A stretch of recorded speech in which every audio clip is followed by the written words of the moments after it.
شهر رمضان الذي أنزل فيه القرآن هدى للناس وبينات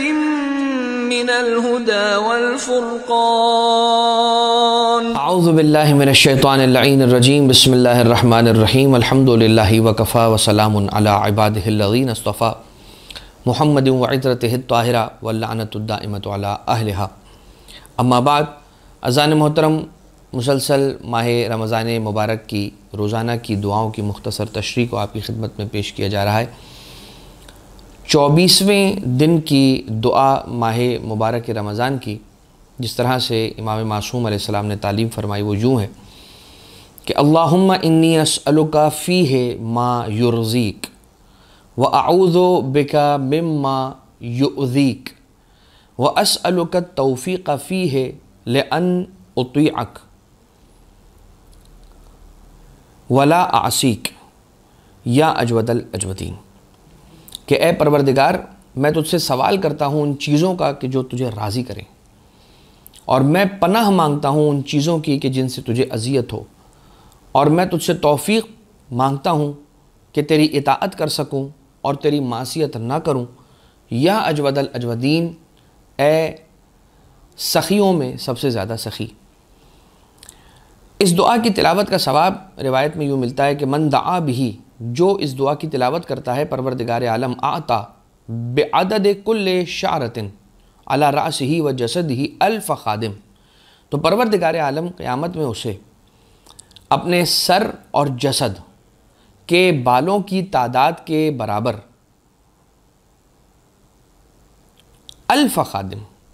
ہر ایک بال، اس کے پورے بدن پر جتنے بال ہیں ہر بال کے عوض 1000 خادم اسے عطا کرے گا پروردگار، و الف غلام، اور 1000 غلام ہوں گے اس کے کل یاقوت والمرجان، اور یاقوت اور مرجان کی طرح سے۔ امیر المومنین حضرت علی ابن ابی طالب سرکار علیہ الصلوۃ ارشاد فرماتے ہیں الایمان علی 4 ارکان، یاد رکھنا ایمان کے 4 ارکان اور 4 پلرز ہیں، اور پہلا پلر ہے التوکل علی اللہ، اللہ پر توکل۔ دوسرا پلر التفویض الی اللہ، کہ پروردگار عالم کی بارگاہ میں سر تسلیم خم کر دینا، والتسلیم لامر اللہ، والتفویض، التوکل علی اللہ، اللہ پر توکل، والتفویض الی اللہ یعنی کہ اپنے کاموں کو اس کے سپرد کر دینا، اور والتسلیم لامر اللہ، اللہ کی بارگاہ میں سرنڈر کر دینا، اپنے آپ کو بچھا دینا، چھوڑ دینا، والرضا بقضاء اللہ، اور پروردگار عالم کی قضاؤں میں انسان کو راضی ہو جانا۔ یہ ایمان کے 4 ارکان ہیں، 4 بڑے پلرز ہیں ایمان کے۔ چھٹے امام علیہ السلام مزید ارشاد فرماتے ہیں کہ انسانوں میں جتنے لوگ ہیں، جتنے افراد ہیں، ان میں سب سے زیادہ علم رکھنے والا اعلم الناس انا اعلم الناس باللہ ارضاہم بقضاء اللہ، کہ زیادہ بڑا عالم وہ ہے، زیادہ علم رکھنے والا وہ ہے، زیادہ عالم الناس وہ ہے کہ جو اللہ کی رضاؤں میں، اللہ کی قضاء میں، اللہ کے فیصلوں میں خود راضی ہو جانے والا ہے، پروردگار عالم کے فیصلوں میں راضی ہو جانے والا۔ کیا مانگا جا رہا ہے؟ پروردگار مجھے اپنی مرضی میں خوش رکھ، راضی رکھ، کہ میں تیری رضاؤں میں راضی رہوں۔ امام باقر علیہ السلام ارشاد فرماتے ہیں جناب جابر سے، یا جابر، اے جابر کیف اصبحت، تو جابر کہتا ہے کہ میں نے اس حالت میں صبح کی ہے کہ بیماری کو صحت پر ترجیح دیتا ہوں، فقر کو تونگری پر اور دولت مندی پر ترجیح دیتا ہوں۔ مولا امام باقر علیہ السلام نے پلٹ کر ارشاد فرمایا کہ اے جابر یہی فرق ہے تم میں اور ہم میں، اور یعنی یہ جملہ ارشاد فرمایا نہیں فرمایا ایک الگ بات ہے، کہ یوں یہ اپنی جانب سے کہہ رہا ہوں کہ یہ فرق ہے امام معصوم علیہ السلام میں اور امت میں، امامت میں اور امت میں کیا فرق ہے یہ، کہ امام علیہ السلام نے فرمایا کہ لیکن ہم اہل بیت اطہار علیہ السلام کا طریقہ یہ نہیں ہے، ہم اس طرح سے نہیں ہیں، جو خدا دوست رکھتا ہے ہم بھی وہی دوست رکھتے ہیں، جو خدا ہمیں عطا کرتا ہے اس کو ہم قبول کر لیتے ہیں، جو ہمیں نہیں دیتا ہے اس کو ہم چھوڑ دیتے ہیں۔ لہٰذا اگر وہ دولت دے تو دولت پر راضی، اگر وہ فقر دے تو فقر راضی، پہ راضی، تو تونگری دے تو تونگری پر راضی، فقیری دے تو فقیری پر راضی، اگر صحت دے تو صحت پر راضی، اگر مرض دے تو مرض پر راضی۔ اب کمال یہ ہے کہ جن اہل بیت اطہار علیہ السلام نے اللہ کی مرضیوں کو اپنے لیے سب سے بلند چیز بنا لی اور سب سے امپورٹنٹ اور اہم ترین چیز بنا لیا، پروردگار عالم نے ان اہل بیت کی مرضیوں کو اپنے لیے سب سے امپورٹنٹ چیز بنا لیا کہ اب جو اہل بیت اطہار علیہ السلام کی مرضی ہوگی، رب کی بھی وہی مرضی ہوگی۔ اور کیا جملہ کہا گیا کہ اے پروردگار، میں اس بات سے تیری پناہ چاہتا ہوں کہ تجھے اذیت دی جائے۔ وہ چیزیں کہ جو تجھے اذیت دیتی ہیں ان سے میں پناہ چاہتا ہوں۔ کون سی چیزیں جو رب ذوالجلال کو اذیت دے؟ اللہ تک تو کوئی تیر نہیں پہنچتا، اللہ تک تو کوئی تبر نہیں پہنچتا، اللہ پر تو کوئی خنجر نہیں چلا سکتا، اللہ پر تو کوئی حملہ آور نہیں ہو سکتا، تو پھر اللہ کو اذیت پہنچائی کیسے جا سکتی ہے؟ جواب، رسول صلی اللہ علیہ وآلہ وسلم نے ارشاد فرمایا، من فاطمۃ بضعۃ منی من آذاہا فقد آذانی۔ فاطمہ میرا ٹکڑا ہے، جس نے فاطمہ کو اذیت دی اس نے مجھے اذیت دی، ومن آذانی فقد آذى اللہ، اور جس نے مجھے اذیت دی اس نے گویا اللہ کو اذیت دی۔ لہٰذا اگر راضی رکھنا ہے تو فاطمہ زہرا سلام اللہ علیہ کو راضی رکھو، اور اگر اللہ کو اذیت نہیں دینی ہے تو جناب سیدہ سلام اللہ علیہ کو اذیت نہ دو۔ اب سرکار امام محمد تقی علیہ السلام علیہ آلاف التحیت والثناء مولا ارشاد فرماتے ہیں کہ مومن میں 3 خصوصیتیں اور 3 خصلتیں ہونی چاہیے،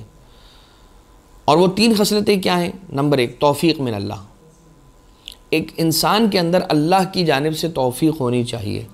وواعظ من نفسہ، اور اپنے نفس کو انسان خود واعظ و نصیحت کرے۔ اکیلا بیٹھا ہو تو کہے ساجد یہ کام دیکھو نہیں ہونا چاہیے، فلاں سے ہوا ہے تم نے دیکھا ہے یہ کام تم سے نہ ہو، یا تم سے ہوا ہے خیال رکھنا اگلی بار یہ کام نہ ہو۔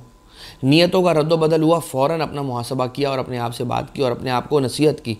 کہ اے ساجد کبھی اپنی نیت کو خراب نہ کرنا۔ وقبول ممن ینصحہ، اور تیسری بات جو ایک مومن کے اندر ہونی چاہیے وہ یہ ہے کہ انسان کو، ایک مومن کو جو نصیحت کی جا رہی ہے کسی کی بھی جانب سے، وہ اسے قبول کرے، اسے سننے کو تیار ہو۔ اب ہمارا معاملہ اور مشکل اور مصیبت یہ ہے کہ آج کل کے زمانے میں ہم کسی کی بات سننے کو تیار نہیں ہیں، یہی فقط کہہ کہ اسے بھگا دیا جاتا ہے کہ یہ ہمارے عقیدے کا نہیں ہے، یہ کہہ کے بھگا دیا جاتا ہے کہ اس کے یہ تو ڈیفالٹر ہے، یہ کہہ کے بھگا دیا جاتا ہے کہ یہ تو کبھی ڈھنگ کی بات کرتا نہیں ہے۔ ہر مرتبہ انسان کوئی ایک نئی بات لے کر آتا ہے، کوئی ایک الگ بات لے کر آتا ہے، ضروری نہیں ہے کہ انسان ہر مرتبہ غلط بات لے کر آئے۔ لہٰذا انسان کو اپنے اندر یہ جذبہ پیدا کرنا ہوگا، یہ برداشت پیدا کرنا ہوگی، یہ تحمل پیدا کرنا ہوگا کہ ٹالرنس انسان اپنے اندر رکھے اور سامنے والے کی بات کو سن لے۔ دونوں ہی اطراف کے لیے یہ کہا جا رہا ہے کہ دونوں ہی طرف کے لوگوں کے لیے ہے کہ یہ وہ بات سنیں، کہیں ایسا نہ ہو کہ غلط اس شخص کی زد و کوبی کر دی جائے اور اس کو ذلیل کر دیا جائے اور اس کی انسلٹ کر دیا 10 لوگوں کے سامنے۔ ایسا نہیں ہونا چاہیے، البتہ غور سے سننا چاہیے کہ وہ کیا کہنا چاہ رہے ہیں، اور ان کی بات میں اور ان کے مطلب میں، ان کے ذہن میں، ان کے دل میں اترنے کی کوشش کرنی چاہیے۔ لہٰذا کیا سوال کیا جا رہا ہے؟ اے پروردگار، اس دن میں تجھ سے تیری رضاؤں کو حاصل کرنے والی چیزوں کا سوال کرتا ہوں کہ مجھے وہ سب کچھ عطا کر کہ جو تو اپنے پاکیزہ بندوں کو عطا کیا کرتا ہے، اور میں تجھے اذیت دینے والی چیزوں سے پناہ مانگتا ہوں، اور میں تجھ سے توفیق مانگتا ہوں تاکہ تیری اطاعت کروں، اور تیری معصیت سے خود کو بچانا چاہتا ہوں۔ ہر معصیت اور ہر گناہ کا ایک برا نتیجہ ہے اور اس کا برا رزلٹ ہے، اور اس کا ایک اثر ہے کہ جو انسان پہ مرتب ہوتا ہے۔ لہٰذا انسان کو چاہیے کہ جو گناہ کیسا بھی ہو، چاہے بڑا ہو چاہے چھوٹا ہو، اس سے اجتناب رکھے، اس سے دور رہے، تاکہ اس کی روح آلودہ ہونے سے پاک رہے۔ اسی کے ساتھ آج کا ہمارا یہ درس اپنے اختتام کو پہنچتا ہے۔ وما علینا الا البلاغ المبین، وصلی اللہ علی محمد وآلہ الطیبین الطاہرین۔